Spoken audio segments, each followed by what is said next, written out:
Never go wrong with denim talaga. Other bag, Reco from MAH. Ang ganda nito. Like, pwede to for denim day. And malaki siya. Ang dami yung pwedeng store.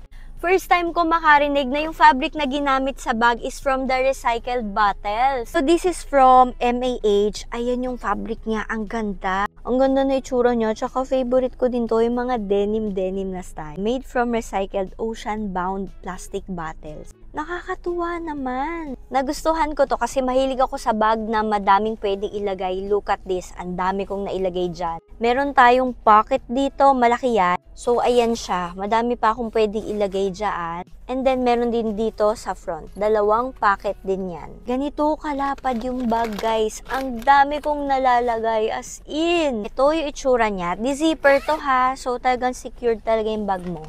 Ito yung strap niya. Hindi siya adjustable. Pero ang ganda ng kulay niya. Matibay naman.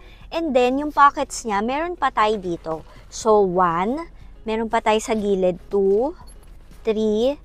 And dito sa likod na part. Base niya, ganito naman yung itsura. Fabric din siya.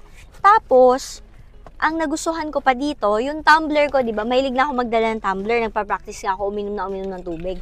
Pwede mo siyang ilagay dito sa gilid. O, hindi mo na siya bibit-bitin. Di ba? Ang ganda!